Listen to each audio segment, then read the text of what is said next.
हाँ जी, सत श्री अकाल दोस्तों, ਤੁਹਾਡਾ ਸਵਾਗਤ ਹੈ ਜੀ ਸਾਡੇ YouTube channel Harike job alert ਤੇ। ਦੋਸਤੋ, ਜੇਕਰ ਤੁਸੀਂ ਚੈਨਲ ਨੂੰ ਪਹਿਲੀ ਵਾਰ ਵਿਜ਼ਿਟ ਕਰ ਰਹੇ ਹੋ, ਚੈਨਲ ਨੂੰ ਸਬਸਕ੍ਰਾਈਬ ਕਰ ਲਓ, ਬੈਲ ਆਈਕਨ ਦਬਾ ਲਓ ਹਰ ਨਵੀਂ ਅਪਡੇਟ ਦੇ ਲਈ। ਦੋਸਤੋ, ਅੱਜ ਦਾ ਭਰਤੀ ਸੰਬੰਧੀ ਨੋਟੀਫਿਕੇਸ਼ਨ ਤੁਹਾਡੇ ਲਈ ਆਪਾਂ ਲੈ ਕੇ ਆਏ ਜੀ IIT ਰੋਪੜ ਵੱਲੋਂ, Indian institute of technology Ropar ਵੱਲੋਂ। ਠੀਕ ਹੈ ਜੀ, ਤਾਂ ਇਹ IIT ਦੀ ਇੱਕ ਬ੍ਰਾਂਚ ਹੈ ਰੋਪੜ ਦੇ ਵਿੱਚ ਆ ਦੋਸਤੋ। ਇਹਦੇ ਵਿੱਚ ਭਰਤੀ ਨਿਕਲੀ ਆ ਦੋਸਤੋ, ਨੌਨ ਟੀਚਿੰਗ ਪੋਸਟਾਂ ਦੇ ਲਈ ਭਰਤੀ ਆ, ਡਾਇਰੈਕਟ ਰਿਕਰੂਟਮੈਂਟ ਹੈ ਜੀ। 7th ਸੈਂਟਰਲ ਪੇ ਕਮਿਸ਼ਨ ਦੇ ਅਕੋਰਡਿੰਗ ਤੁਹਾਨੂੰ ਸੈਲਰੀ ਮਿਲਣੀ ਹੈ।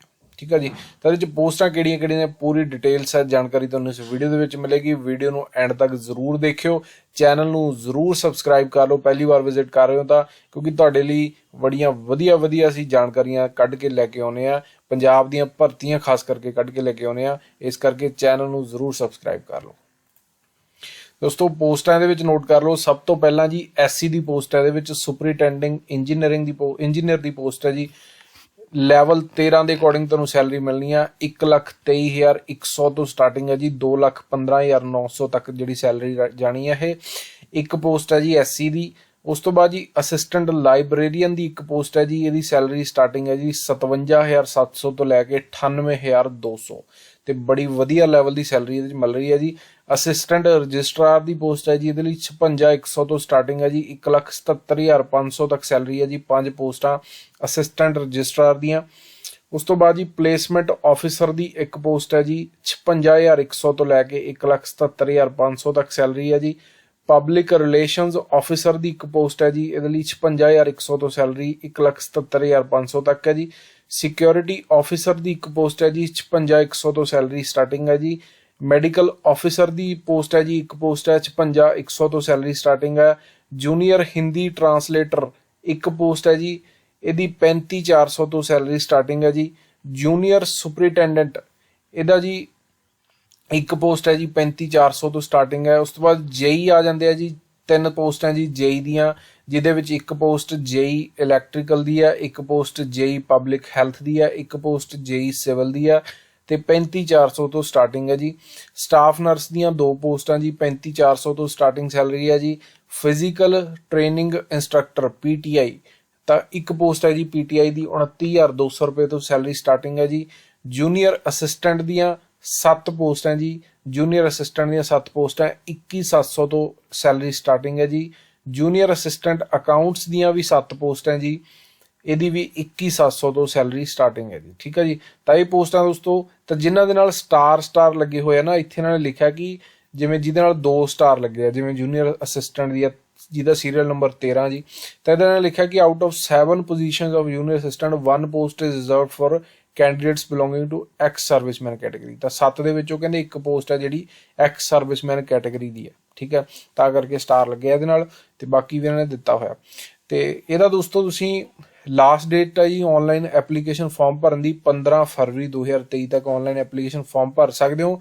ਇਸ ਲਿੰਕ ਤੇ ਜਾ ਕੇ ਅਪਲਾਈ ਕਰਨਾ, ਜਿਹਦੀ ਵੈਬਸਾਈਟ ਹੈ ਜੀ IITRPR.ac.in। ਲਿੰਕ ਤੁਹਾਨੂੰ ਡਿਸਕ੍ਰਿਪਸ਼ਨ 'ਚ ਮਿਲ ਜਾਏਗਾ, ਜਿੱਥੇ ਜਾ ਕੇ ਤੁਸੀਂ ਇਹ ਅਪਲਾਈ ਕਰ ਸਕਦੇ ਹੋ।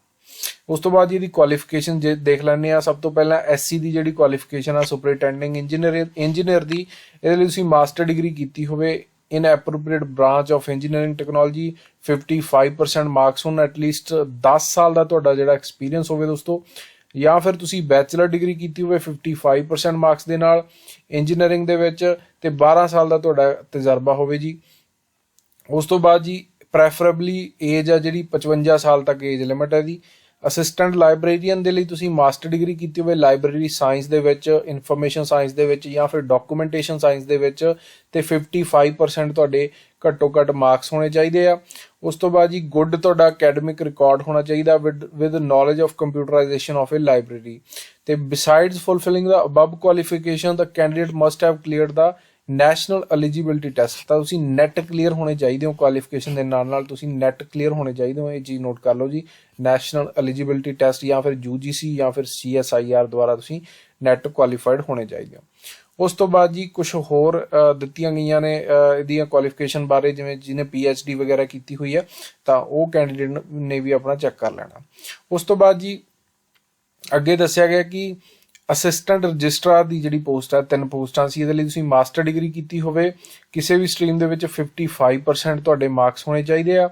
ਠੀਕ ਹੈ ਜੀ। ਉਸ ਤੋਂ ਬਾਅਦ ਐਕਸਪੀਰੀਅੰਸ ਹੈ ਜਿਹੜਾ ਐਟਲੀਸਟ 5 ਇਅਰਸ ਦਾ ਤੁਹਾਡੇ ਕੋਲ ਐਕਸਪੀਰੀਅੰਸ ਹੋਣਾ ਚਾਹੀਦਾ, ਐਡਮਿਨਿਸਟ੍ਰੇਟਿਵ ਐਕਸਪੀਰੀਅੰਸ ਹੋਣਾ ਚਾਹੀਦਾ, ਤੇ experience in handling computerised administration financial matters ਦੇ ਵਿੱਚ ਤੁਸੀਂ ਕੀਤੀ ਹੋਵੇ, ਤੇ ਪ੍ਰੋਫੀਸ਼ੀਐਂਸੀ ਹੋਵੇ ਤੁਹਾਡੀ MS ਵਰਡ ਐਕਸਲ ਵਗੈਰਾ ਦੇ ਵਿੱਚ। ਤੇ ਉਸ ਤੋਂ ਬਾਅਦ ਜੀ ਪ੍ਰੈਫਰੇਬਲੀ ਜਿਹੜੀ ਏਜ ਆ ਬਿਲੋ 40 ਤੁਹਾਡੀ ਹੋਣੀ ਚਾਹੀਦੀ ਹੈ, 40 ਸਾਲ ਤੋਂ ਨੀਚੇ, ਤੇ ਅਸਿਸਟੈਂਟ ਲਾਇਬ੍ਰੇਰੀਅਨ ਲਈ 45 ਸਾਲ ਤੋਂ ਨੀਚੇ ਏਜ ਹੋਣੀ ਚਾਹੀਦੀ ਆ। ਪਲੇਸਮੈਂਟ ਆਫਿਸਰ ਦੀ ਇੱਕ ਪੋਸਟ ਹੈ, 2 ਈਅਰ PG ਡਿਗਰੀ ਕੀਤੀ ਹੋਵੇ ਤੁਸੀਂ ਮੈਨੇਜਮੈਂਟ ਦੇ ਵਿੱਚ after 4 year bachelor degree in engineering ਔਰ ਟੈਕਨੋਲੋਜੀ, ਜਾਂ ਫਿਰ MSc ਕੀਤੀ ਹੋਵੇ, ਜਾਂ ਫਿਰ MCA ਤੁਸੀਂ ਕੀਤੀ ਹੋਵੇ ਵਿਦ ਐਟਲੀਸਟ 55% ਮਾਰਕਸ ਤੁਹਾਡੇ ਹੋਣ, ਜਾਂ ਫਿਰ 5.5 CGPA ਤੁਹਾਡੀ ਹੋਣੀ ਚਾਹੀਦੀ ਆ, ਠੀਕ ਆ ਜੀ, ਤੇ with at least 5 years working experience ਤੁਹਾਡੇ ਕੋਲ ਹੋਵੇ। ਉਸ ਤੋਂ ਬਾਅਦ ਜੀ ਜਿਹੜੀ ਏਜ ਲਿਮਿਟ ਆ 40 ਸਾਲ ਦੀ ਇਹਦੇ ਲਈ। ਪਬਲਿਕ ਰਿਲੇਸ਼ਨ ਆਫਿਸਰ ਦੇ ਲਈ ਤੁਸੀਂ ਮਾਸਟਰ ਡਿਗਰੀ ਜਰਨਲਿਜ਼ਮ ਜਾਂ ਮਾਸ ਕਮਿਊਨੀਕੇਸ਼ਨ ਜਾਂ ਪਬਲਿਕ ਰਿਲੇਸ਼ਨਸ ਦੇ ਵਿੱਚ ਕੀਤੀ ਹੋਵੇ, 55% ਮਾਰਕਸ ਹੋਣ, ਤੇ 5 ਇਅਰਸ ਦਾ ਰੈਲੇਵੈਂਟ ਐਕਸਪੀਰੀਅੰਸ ਹੋਵੇ ਜੀ। 40 ਇਅਰਸ ਦੀ ਜਿਹੜੀ ਏਜ ਦੀ ਹੈਗੀ ਆ ਜੀ ਏਜ ਲਿਮਿਟ ਆ ਜੀ। ਸਿਕਿਉਰਿਟੀ ਆਫਿਸਰ ਦੇ ਲਈ ਤੁਸੀਂ ਕਮਿਸ਼ਨਡ ਆਫਿਸਰ ਹੋਣੇ ਚਾਹੀਦੇ ਹੋ, ਆਰਮੀ, ਨੇਵੀ, 에ਅਰ ਫੋਰਸ ਦੇ, ਠੀਕ ਹੈ ਜੀ, ਜਾਂ ਫਿਰ ਤੁਸੀਂ ਕਮਿਸ਼ਨਡ DSP ਹੋਣੇ ਚਾਹੀਦੇ ਹੋ, ਜਾਂ ਅਸਿਸਟੈਂਟ ਕਮਾਂਡੈਂਟ ਆਫ ਪੁਲਿਸ ਹੋਣੇ ਚਾਹੀਦੇ ਹੋ, 55% ਮਾਰਕਸ ਹੋਣ, ਤੇ ਕੁਆਲੀਫਾਈਂਗ ਡਿਗਰੀ ਵਿੱਚ 6 ਇਅਰਸ ਦਾ ਰੈਲੇਵੈਂਟ ਐਕਸਪੀਰੀਅੰਸ ਹੋਣਾ ਚਾਹੀਦਾ, ਤੇ ਏਜ ਲਿਮਿਟ ਹੈ ਜਿਹੜੀ 40 ਇਅਰਸ ਦੀ ਹੈ ਜੀ। ਮੈਡੀਕਲ ਆਫਿਸਰ ਦੇ ਲਈ ਦੋਸਤੋ MD ਜਾਂ MS ਤੁਸੀਂ ਕੀਤੀ ਹੋਵੇ ਜੀ, ਜਾਂ ਫਿਰ ਪੋਸਟ ਗ੍ਰੈਜੂਏਟ ਡਿਪਲੋਮਾ ਕੀਤਾ ਹੋਵੇ in an appropriate branch of medicine plus at least 1 year experience ਹੋਵੇ, ਜਾਂ ਫਿਰ ਤੁਸੀਂ MBBS ਕੀਤੀ ਹੋਵੇ, ਐਟਲੀਸਟ 3 ਈਅਰ ਐਕਸਪੀਰੀਅੰਸ ਹੋਵੇ ਇਨ ਰੈਕਗਨਾਈਜ਼ਡ ਹਸਪੀਟਲ, ਤੇ ਏਜ ਆ ਜਿਹੜੀ ਏਜ ਲਿਮਿਟ 40 ਇਅਰਸ ਦੀ ਆ। ਜੂਨੀਅਰ ਹਿੰਦੀ ਟਰਾਂਸਲੇਟਰ ਲਈ ਤੁਸੀਂ ਪੋਸਟ ਗ੍ਰੈਜੂਏਟ ਡਿਗਰੀ ਕੀਤੀ ਹੋਵੇ ਹਿੰਦੀ ਦੇ ਵਿੱਚ, proceeded by bachelor degree with English as a subject, ਠੀਕ ਹੈ ਜੀ। ਉਸ ਤੋਂ ਪਹਿਲਾਂ ਤੁਸੀਂ ਬੈਚਲਰ ਡਿਗਰੀ ਇੰਗਲਿਸ਼ ਦੇ ਵਿੱਚ ਕੀਤੀ ਹੋਵੇ, ਜਾਂ ਫਿਰ ਜੇਕਰ ਤੁਸੀਂ ਬੈਚਲਰ ਡਿਗਰੀ ਹਿੰਦੀ ਦੇ ਵਿੱਚ ਕੀਤੀ ਆ as 1 compulsory subject and post graduation English ਦੇ ਵਿੱਚ ਕੀਤੀ ਆ with at least 1 year relevant translation experience ਆ, ਤਾਂ ਵੀ ਤੁਸੀਂ ਅਪਲਾਈ ਕਰ ਸਕਦੇ ਹੋ। ਉਸ ਤੋਂ ਬਾਅਦ ਜੀ ਏਜ ਆ ਜਿਹੜੀ 35 ਸਾਲ ਤੱਕ ਦੀ ਏਜ ਲਿਮਿਟ ਹੈ ਇਹਦੇ ਲਈ। ਉਸ ਤੋਂ ਬਾਅਦ ਜੀ ਜੂਨੀਅਰ ਸੁਪਰਿੰਟੈਂਡੈਂਟ ਦੀ ਜਿਹੜੀ ਪੋਸਟ ਹੈ ਮਾਸਟਰ ਡਿਗਰੀ ਤੁਸੀਂ ਕੀਤੀ ਹੋਵੇ, 55% ਮਾਰਕਸ ਹੋਣ, 1 ਈਅਰ ਦਾ ਰੈਲੇਵੈਂਟ ਐਕਸਪੀਰੀਅੰਸ ਹੋਵੇ, ਜਾਂ ਫਿਰ ਬੈਚਲਰ ਡਿਗਰੀ ਕੀਤੀ ਹੋਵੇ, 55% ਮਾਰਕਸ ਹੋਣ, ਤੇ 3 ਸਾਲ ਦਾ ਐਕਸਪੀਰੀਅੰਸ ਹੋਵੇ, ਠੀਕ ਹੈ ਜੀ, ਤੇ ਕੰਪਿਊਟਰ ਵਗੈਰਾ ਦੀ ਨੌਲੇਜ ਹੋਵੇ। 35 ਸਾਲ ਤੱਕ ਦੀ ਏਜ ਲਿਮਿਟ ਹੈ ਜੀ। ਉਸ ਤੋਂ ਬਾਅਦ ਜੀ ਜੂਨੀਅਰ ਇੰਜੀਨੀਅਰ ਦੀ ਪੋਸਟ ਹੈ ਜਿਹੜੀਆਂ ਅਲੱਗ-ਅਲੱਗ ਮੈਂ ਤੁਹਾਨੂੰ ਦੱਸ ਕੇ ਹਟਿਆ ਕਿ ਬੈਚਲਰ ਡਿਗਰੀ ਤੁਸੀਂ ਜਾਂ ਤਾਂ ਇਲੈਕਟ੍ਰੀਕਲ ਦੇ ਵਿੱਚ ਕੀਤੀ ਹੋਵੇ, 55% ਮਾਰਕਸ ਵਿਦ 2 ਈਅਰ ਐਕਸਪੀਰੀਅੰਸ, ਜਾਂ ਫਿਰ 3 ਸਾਲ ਦਾ ਡਿਪਲੋਮਾ ਹੋਵੇ ਇਲੈਕਟ੍ਰੀਕਲ ਇੰਜੀਨੀਅਰਿੰਗ ਦੇ ਵਿੱਚ ਆਫਟਰ +2, 55% ਮਾਰਕਸ ਹੋਣ, ਤੇ 5 ਸਾਲ ਦਾ ਐਕਸਪੀਰੀਅੰਸ ਹੋਵੇ, ਠੀਕ ਹੈ ਜੀ, ਤੇ ਕੰਪਿਊਟਰ ਵਗੈਰਾ ਦੀ ਨੌਲੇਜ ਹੋਵੇ। 35 ਸਾਲ ਤੱਕ ਦੀ ਏਜ ਲਿਮਿਟ ਹੈ। ਜੂਨੀਅਰ ਇੰਜੀਨੀਅਰ ਸਿਵਲ ਦੇ ਲਈ ਤੁਸੀਂ ਸਿਵਲ ਦੀ ਡਿਗਰੀ ਕੀਤੀ ਹੋਵੇ, ਜਾਂ ਫਿਰ ਡਿਪਲੋਮਾ ਕੀਤਾ, ਜੇ ਡਿਗਰੀ ਕੀਤੀ ਹੈ ਸਿਵਲ ਦੀ ਤਾਂ 2 ਸਾਲ ਦਾ ਐਕਸਪੀਰੀਅੰਸ, ਜੇ ਡਿਪਲੋਮਾ ਕੀਤਾ ਸਿਵਲ ਦਾ ਤਾਂ 5 ਸਾਲ ਦਾ ਐਕਸਪੀਰੀਅੰਸ। ਏਜ ਲਿਮਿਟ ਸੇਮ ਹੈ ਜੀ 35। ਤੇ ਜੂਨੀਅਰ ਇੰਜੀਨੀਅਰ ਪਬਲਿਕ ਹੈਲਥ ਦੀ ਗੱਲ ਕਰੀਏ ਤਾਂ ਇਹਦੇ ਲਈ ਵੀ ਸਿਵਲ ਇੰਜੀਨੀਅਰਿੰਗ ਦੀ ਡਿਗਰੀ ਜਾਂ ਫਿਰ ਡਿਪਲੋਮਾ ਕੀਤਾ ਹੋਵੇ, ਐਕਸਪੀਰੀਅੰਸ ਦਾ ਮੈਂ ਤੁਹਾਨੂੰ ਦੱਸ ਹੀ ਦਿੱਤਾ ਉਹ ਸੇਮ ਰਹੇਗਾ।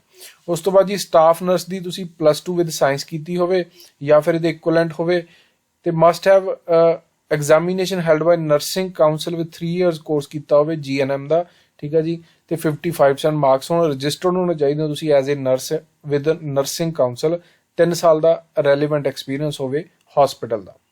ਤੇ BSc ਨਰਸਿੰਗ ਜਿਹਨੇ ਕੀਤੀ ਹੋਈ ਹੈ ਵਿਦ 1 ਈਅਰ ਰੈਲੇਵੈਂਟ ਐਕਸਪੀਰੀਅੰਸ, ਉਹ ਕੈਂਡੀਡੇਟ ਨੂੰ ਪ੍ਰੈਫਰ ਕੀਤਾ ਜਾਏਗਾ। 35 ਸਾਲ ਦੀ ਏਜ ਲਿਮਿਟ ਆ। ਤੇ PTI ਦਾ ਨੋਟ ਕਰ ਲਓ, PTI ਦੇ ਲਈ ਬੈਚਲਰ ਡਿਗਰੀ ਤੁਸੀਂ ਫਿਜ਼ੀਕਲ ਐਜੂਕੇਸ਼ਨ ਦੇ ਵਿੱਚ ਕੀਤੀ ਹੋਵੇ, 55% ਨੰਬਰ ਹੋਣ ਜੀ, ਤੇ UGC ਦੁਆਰਾ ਜਿਹੜੀ ਡਿਗਰੀ ਹੋਵੇ, ਤੇ 2 ਈਅਰ ਰੈਗੂਲਰ ਵਰਕ ਐਕਸਪੀਰੀਅੰਸ ਹੋਵੇ as PET or PTI or sports coach in recognise sports centre, school, college, institute, university. ਤਾਂ ਇਹ ਤਮਾਮ ਜਿਹੜੀਆਂ ਕੁਆਲੀਫਿਕੇਸ਼ਨ ਆ PTI ਲਈ ਇਹ ਤੁਸੀਂ ਚੈੱਕ ਕਰ ਲੈਣੀਆਂ। ਉਸ ਤੋਂ ਬਾਅਦ ਜੀ PTI ਦੀ ਏਜ ਲਿਮਿਟ ਜਿਹੜੀ 30 ਸਾਲ ਦੀ ਆ। ਅੱਗੇ ਆ ਜਾਂਦੀ ਜੀ ਜੂਨੀਅਰ ਅਸਿਸਟੈਂਟ ਦੀਆਂ ਪੋਸਟਾਂ, ਜਿਹੜੀਆਂ 3 ਪੋਸਟਾਂ ਜੀ। ਜੂਨੀਅਰ ਅਸਿਸਟੈਂਟ ਦੇ ਲਈ ਤੁਸੀਂ 7 ਪੋਸਟਾਂ ਸੀ ਜੂਨੀਅਰ ਅਸਿਸਟੈਂਟ ਦੀਆਂ। ਇਹਦੇ ਲਈ ਤੁਸੀਂ ਬੈਚਲਰ ਡਿਗਰੀ ਕੀਤੀ ਹੋਵੇ ਜੀ ਕਿਸੇ ਵੀ ਸਟਰੀਮ ਦੇ ਵਿੱਚ, 55% ਨੰਬਰ ਹੋਣ ਘੱਟੋ ਘੱਟ, ਕੰਪਿਊਟਰ ਦੀ ਨੌਲੇਜ ਹੋਣੀ ਚਾਹੀਦੀ ਆ, ਟਾਈਪਿੰਗ ਸਪੀਡ ਹੋਵੇ ਤੁਹਾਡੀ 40 ਸ਼ਬਦ ਪ੍ਰਤੀ ਮਿੰਟ ਅੰਗਰੇਜ਼ੀ ਦੇ ਵਿੱਚ, ਜਾਂ ਫਿਰ 35 ਸ਼ਬਦ ਪ੍ਰਤੀ ਮਿੰਟ ਹਿੰਦੀ ਦੇ ਵਿੱਚ, ਦੋਨਾਂ ਦੇ ਵਿੱਚੋਂ ਕੋਈ ਵੀ ਇੱਕ ਟਾਈਪਿੰਗ, ਤਾਂ ਦੋਨਾਂ ਦੇ ਵਿੱਚੋਂ ਤੁਹਾਡੀ ਕੋਈ ਇੱਕ ਟਾਈਪਿੰਗ ਹੋਵੇ, ਠੀਕ ਆ, ਕਿਉਂਕਿ ਇੱਥੇ 40 ਤੇ 35 ਦੇ ਵਿੱਚ ਇਹਨਾਂ ਨੇ ਸਲੈਸ਼ ਪਾਈ ਆ। ਤੇ ਉਸ ਤੋਂ ਬਾਅਦ ਜੀ 1 ਸਾਲ ਦਾ ਐਕਸਪੀਰੀਅੰਸ ਹੋਵੇ, ਡਿਜ਼ਾਇਰੇਬਲ ਹੈ ਐਕਸਪੀਰੀਅੰਸ, ਜ਼ਰੂਰੀ ਨਹੀਂ ਹੈਗਾ, ਜੇ ਨਹੀਂ ਹੈਗਾ ਐਕਸਪੀਰੀਅੰਸ ਤਾਂ ਵੀ ਤੁਸੀਂ ਅਪਲਾਈ ਕਰ ਸਕਦੇ ਹੋ। 27 ਸਾਲ ਤੱਕ ਦੀ ਏਜ ਲਿਮਿਟ ਹੈ। ਜੂਨੀਅਰ ਅਸਿਸਟੈਂਟ ਅਕਾਊਂਟਸ ਦੀਆਂ ਜਿਹੜੀਆਂ 7 ਪੋਸਟਾਂ ਦੇ ਲਈ ਤੁਸੀਂ BCom ਕੀਤੀ ਹੋਵੇ, 55% ਮਾਰਕਸ ਹੋਣ ਤੁਹਾਡੇ, ਐਟਲੀਸਟ, ਤੇ ਪ੍ਰੋਫੀਸ਼ੀਐਂਸੀ ਹੋਵੇ ਤੁਹਾਡੀ accounting software like Tally, payroll, accounting ਦੇ ਵਿੱਚ, ਤੇ ਪ੍ਰੋਫੀਸ਼ੀਐਂਸੀ ਤੁਹਾਡੀ ਟਾਈਪਿੰਗ ਦੀ ਇੰਗਲਿਸ਼ ਔਰ ਹਿੰਦੀ ਦੇ ਵਿੱਚ ਹੋਣੀ ਚਾਹੀਦੀ ਹੈ ਕੰਪਿਊਟਰ ਦੀ, ਤੇ ਕੰਪਿਊਟਰ ਦੀ ਨੌਲੇਜ ਹੋਣੀ ਚਾਹੀਦੀ ਹੈ MS ਵਰਡ, ਐਕਸਲ ਵਗੈਰਾ ਦੀ। ਤੇ ਡਿਜ਼ਾਇਰੇਬਲ ਹੈ ਕਿ 1 year ਰੈਲੀਵੈਂਟ ਐਕਸਪੀਰੀਅੰਸ ਹੋਵੇ ਫਾਈਨਾਂਸ ਅਕਾਊਂਟਸ ਦੇ ਵਿੱਚ, ਠੀਕ ਹੈ, ਤੇ ਟਾਈਪਿੰਗ ਵਗੈਰਾ ਹੋਵੇ। ਅਸੈਂਸ਼ੀਅਲ ਨਹੀਂ ਹੈਗਾ, ਇਹ ਚੀਜ਼ ਨੋਟ ਰੱਖਣੀ ਆ ਤੁਸੀਂ, ਠੀਕ ਹੈ। ਇੱਥੇ ਜਿਹੜਾ ਅਸੈਂਸ਼ੀਅਲ ਸੀ ਟਾਈਪਿੰਗ ਜੂਨੀਅਰ ਅਸਿਸਟੈਂਟ ਦੀ ਜਿਹੜੀ ਇਕੱਲੀ ਪੋਸਟ ਹੈ, ਬਟ ਅਕਾਊਂਟਸ ਲਈ ਜਿਹੜੀ ਟਾਈਪਿੰਗ ਅਸੈਂਸ਼ੀਅਲ ਨਹੀਂ ਹੈਗੀ, ਡਿਜ਼ਾਇਰੇਬਲ ਹੈ, ਤੇ 27 ਸਾਲ ਤੱਕ ਦੀ ਏਜ ਲਿਮਿਟ ਹੈ, ਠੀਕ ਹੈ ਜੀ। ਤੇ ਆਨਲਾਈਨ ਐਪਲੀਕੇਸ਼ਨ ਫਾਰਮ ਭਰਨੇ ਆ, ਆਨਲਾਈਨ ਅਪਲਾਈ ਕਰਨਾ, ਸਾਰਾ ਮੋਡ, ਸਾਰਾ ਪ੍ਰੋਸੈਸ ਜਿਹੜਾ ਆਨਲਾਈਨ ਹੀ ਹੈ ਇਹਨਾਂ ਦਾ, ਠੀਕ ਹੈ। ਤੇ ਬਾਕੀ ਫੀਸ ਦੀ ਗੱਲ ਕਰੀਏ ਤਾਂ ਫੀਸ ਆ ਜਿਹੜੀ 500 ਰੁਪਏ ਫੀਸ ਇਹਨਾਂ ਵੱਲੋਂ ਦੱਸੀ ਗਈ ਆ। 250 ਰੁਪਏ ਫੀਸ ਆ ਜਿਨ੍ਹਾਂ ਦੀ ਸੀਰੀਅਲ ਨੰਬਰ 8 ਤੋਂ 16 ਤੱਕ ਜਿਹੜੀਆਂ ਪੋਸਟਾਂ ਨੇ। 500 ਰੁਪਏ ਫੀਸ ਆ ਸੀਰੀਅਲ ਨੰਬਰ 1 ਤੋਂ ਲੈ ਕੇ 7 ਤੱਕ ਜਿਹੜੀਆਂ ਪੋਸਟਾਂ ਨੇ। ਤੇ SC ST PWD ਤੇ ਵੂਮਨ ਕੈਂਡੀਡੇਟ ਚਾਹੇ ਕਿਸੇ ਵੀ ਕੈਟਾਗਰੀ ਦੇ ਨੇ, ਉਹਨਾਂ ਦੇ ਲਈ ਕੋਈ ਵੀ ਫੀਸ ਨਹੀਂ ਆ, ਫ੍ਰੀ ਆਫ ਕਾਸਟ ਉਹ ਅਪਲਾਈ ਕਰ ਸਕਦੇ। ਬਾਕੀ ਕੁਝ ਨਹੀਂ ਪਤਾ ਲੱਗ ਰਿਹਾ ਕਮੈਂਟ ਸੈਕਸ਼ਨ ਦੇ ਵਿੱਚ ਕਮੈਂਟ ਕਰ ਸਕਦੇ ਹੋ। ਬਾਕੀ ਅਪਡੇਟਸ ਸੀ ਸਾਡੇ ਨਾਲ ਬਣੇ ਰਹੋ, ਜੁੜੇ ਰਹੋ। ਡਿਸਕ੍ਰਿਪਸ਼ਨ 'ਚ ਤੁਹਾਨੂੰ ਟੈਲੀਗ੍ਰਾਮ ਚੈਨਲ ਦਾ ਲਿੰਕ ਮਿਲ ਜਾਏਗਾ, ਟੈਲੀਗ੍ਰਾਮ ਚੈਨਲ ਤੇ PDF ਮਿਲ ਜਾਏਗੀ, ਠੀਕ ਹੈ ਜੀ। ਟੈਲੀਗ੍ਰਾਮ ਚੈਨਲ ਜੁਆਇਨ ਨਹੀਂ ਕੀਤਾ, ਜੁਆਇਨ ਕਰ ਲਓ। YouTube ਚੈਨਲ ਨੂੰ ਸਬਸਕ੍ਰਾਈਬ ਕਰ ਲਓ। ਧੰਨਵਾਦ ਦੋਸਤੋ, ਸਤਿ ਸ਼੍ਰੀ ਅਕਾਲ।